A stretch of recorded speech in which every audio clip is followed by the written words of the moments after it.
We just got some 140 grain FTX bullets for our Henry 357 mag lever gun. In this video, we put them to the test. Gavin Gu here from UltimateReloader.com. I'm back with Guy Miner. Thank you for joining us, Guy. You bet. We are kind of in the middle of a lever obsession, wouldn't you say? I would say so. We did quite a few stories with the Henry X model in 3030. One of those was hand loading the 160 grain FTX bullets. We recently published kind of an overview, unboxing, shooting story with the 357 mag big boy all-weather here. Mm-hmm. And as a follow-up to that, we thought, well, if we did the FTX bullets in the 3030, we might as well do them in the 357 mag. Sure. Interesting bullet, too. Mm-hmm. Interesting bullet. So let's talk about that bullet. It's got a flexible tip, which is ideal for tubular magazines. You're not going to impact the primer ahead of you if you're a cartridge and go bang, which is a good thing. Right. Yeah, because the tip is pressed right up against the primer in that tubular magazine. And yeah, no, Hornady came up with an answer to that. Nice flex tip bullets. Yep. So these bullets are a little bit different. They do have a cannula. And if you look at a loaded cartridge, there's not a whole lot of the bullet actually protruding. And if you compare the bearing surface between different types of 140 grain 357 bullets, it's pretty substantial with this particular bullet because of the design and how it's optimized for, you know, the lever gun. So that involved a couple of special considerations. We'll get into the loading a little bit later, but yeah, just know that it's not a bullet that you're going to just take and load in a conventional way. You got to pay kind of some special attention there. Yes. Yeah. Powder charge and case length. Yep. And FTX is an acronym, right? Flexible, tip, expanding, right? Yep. And so we thought, hey, let's not only do some hand loads with this, but let's also put this to the test with some ballistics gel. So we're going to cover all of that in this video. So, you know, coming into this project, where did you start with all this? And tell me a little bit about kind of your thought process. Sure, and this was new to me. I've been loading 357 Magnum since the 1970s. So it was the first handgun cartridge that I started loading was 38s and 357s, long time ago. And I have never loaded a pointy bullet in a 357 Magnum. Yeah. It's just not something I ever did. I've always been loading for revolvers, and I had lead semi-wad cutters, hollow points, soft points, all that stuff. Then we got these. Yeah. And so I started doing some digging on this bullet and took a look, and first thing I noticed right off is because of its length, I had to trim all the brass back. Yeah, can't use standard length brass, won't work. Right. And that leads to can't use the standard 140 grain load data, find load data for this bullet. Hodgdon publishes that. Yeah. And it's got a different setback because of the case trim. It's got a different bearing surface, you know. So yeah, it's always good to go with bullet specific load data if you can. Quite frequently, I will feel comfortable to interchange. This is not one of those scenarios where you're going to want to do that. Right. Yep. So let's see. Let's talk about the load that you came up with then. Sure. So 140 grain flex tip, and paid big attention to this. Really caught my eye when I'm looking at Hodgdon, and in fact, you mentioned it too. 14 and a half grains of H110, and that sounded light to me. It sounded light to Gavin. And that's supposed to be the max load for this bullet. There's 19 grains listed for other 140 grain bullets. So H110's an interesting powder. I like working with it, but you got to understand it. They'll give you kind of a nice tight window, Hodgdon will for it. So yeah, 14 and a half grains of H110, small Magnum pistol primers. Yeah, why not? And trim the case down to 1.240 inches. I made some pretty good use of my case trimmer. About 50 thousandths shorter? Right. Something like that? Right, yeah. So I had quite a pile of brass shavings. So. Nice, okay. And the reloading gear?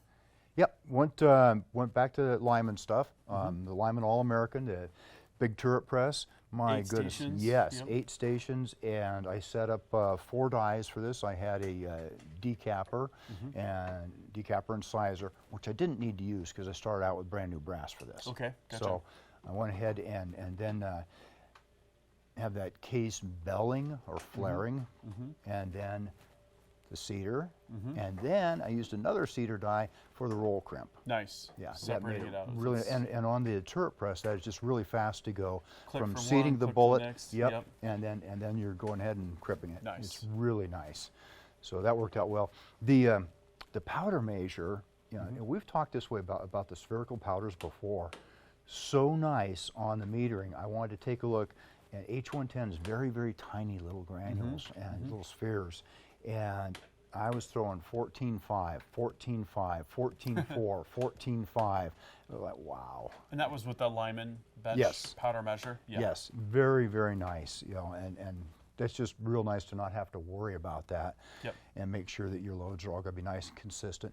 I went ahead and charged all 50 of them, and then took a look, made sure they were all the same, no double charge. Yeah, and then started seating the bullets. Nice. So. Okay.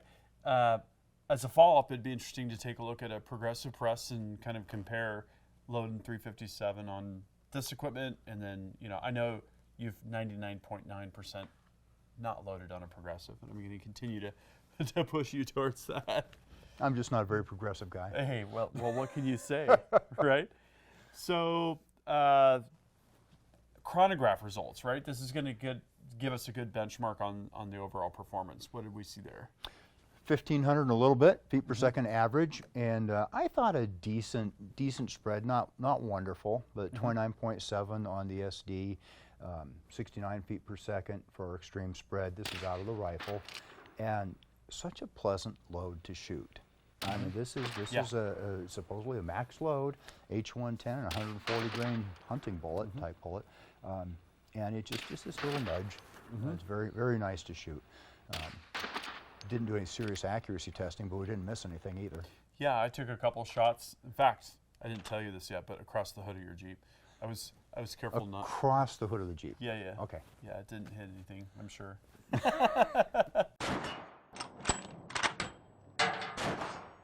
Yeah, very, very manageable, very pleasant, you know, recoiling. This rifle just makes easy work of it. It does. It does. Yeah, very, very nice setup. And then, of course, we took out the pistol, your real nice 586. Oh, yeah. And about 300 feet per second slower, which I'd expected. A 20-inch barrel, and then I go to a revolver that has that barrel cylinder gap and a barrel that's only 6 inches long. Of course, you're going to lose some velocity. Definitely. Yep. And 13.9 feet per second SD in the spread of 35. So I was surprised that it had tightened up so much going through the revolver. I was like, okay, I know. one of those things I can't explain. Well, and you can't predict either. No. You know, I'm constantly surprised by this kind of stuff. So then it was time to say, hey, this is an expanding bullet. Let's put this through the paces with the ballistics gel, right? Yes. Yeah. And the high-speed camera. We got the Edgertronic SC2 Plus. We can hit 4,456 frames per second at HD resolution with this camera. Really helps to tell the story. And so you guys got set up down there. Tell me about the shooting of the ballistics gel. Was that pretty seamless and pretty smooth? It was. I just got down there, made sure that I had a nice straight shot into it. And Tyler asked me, he said, well, how far do you think it's going to go, Guy? And I said, block and a half. Yeah, and it went a block and a half. Nice. So I was like, that is a really, really good I just kind of shape. figured that probably where this bullet would end up. And, Yeah. And there it is, and nicely expanded. Yeah, looked like a fine little. So we had kind of an interesting linear shape to, sometimes there's a real rounded transition, more of a pear shape of the wound cavity. Yeah. This was pretty similar to that Barry's 350 that we shot with the 500 Smith & Wesson Magnum. It's just almost like a shockwave off the back of the bullet. Pretty awesome. 1.5 blocks of penetration, 117.5 grains final weight, which is 84% retention. That's Pretty good. Right on the mark, I would say. Real nice mushroom on that bullet. Looked pretty classic. Yeah, almost 50% additional diameter, right? A final diameter of 0.514 inches. So So as a hunter, you know, people are going to want to know, would I use it to hunt with? Within its range envelope, absolutely. And what would you say that is for this bullet? Oh, I'd go 100 yards, you know, maybe a little more than that. On a deer or? Yeah, Okay. on deer-sized critters, you bet. I think that would work real well. It's not my ideal for 300-yard elk shot, but right. absolutely not. But I think for popping around the woods a little bit, and hey, there's a deer right there. Okay, let's take him. You know, drop to a knee, 60 yards away. Got him. I think it'd be a good close quarters coyote round too. Yes. Interesting, I took a look at what Hornady said about this bullet, and they have it listed as varmints, game up through deer size, Nice. and personal defense. That makes total sense to me. And I'm thinking, you know what, that works out really, and I could see that with either Yeah. the revolver or the rifle. Yeah. Either, you know, any of those three roles. So if you've got your lever gun on the ranch, that could be applicable all three of those scenarios. Absolutely. Oh, there's a rock chuck burrowing under my house. Boom. Yep. Right. There's a nice looking deer. Yep. Fill the freezer. There's a bad guy. There's a bad guy. I got something to protect myself with. I like that. Oh, I was going to say fill the freezer. That's pretty bad, dude. It is. Sorry. Let's fill the freezer with The deer. and not the rock chuck. No. Not the rock chuck. Okay, so to wrap up, these bullets and the factory Hornady ammunition are optimized for lever guns. They're going to work fine in a revolver, which makes them kind of dual purpose, which is pretty cool.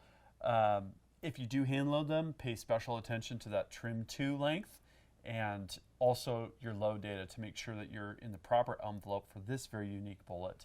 And yeah, it's versatile. It gives the lever gun a different kind of capability, I feel like, with its polymer tip and its, you know, excellent expansion.